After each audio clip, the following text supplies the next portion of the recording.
কোরআনে কারীম তুলে ধরেছে হযরতে আইয়ুব 18টি বছর পর্যন্ত রোগের মধ্যে পড়ে আছেন। এত অসুখ করেছে, এত রোগ, শরীর পচে গিয়েছে, গায়ে পোকা ধরেছে, দুর্গন্ধ হয়ে গিয়েছে, বিবিরা চলে গিয়েছে, ছেলে মেয়ে পাড়ার লোকেরা দূর দূর করে তাড়িয়ে দিয়েছে। এবার জঙ্গলের ভিতরে গিয়ে আশ্রয় নিয়েছেন।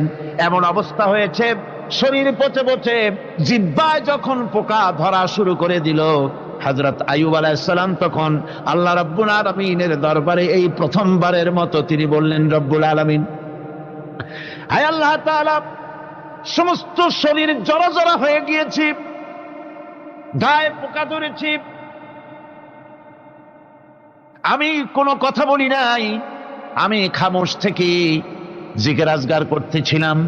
আয় আল্লাহ, এখন দেখি আমার জিহ্বায় পোকা ধরেছে, পোকা ধরা শুরু হয়েছে, আমার জিহ্বাটায় পোকা, তুমি দয়া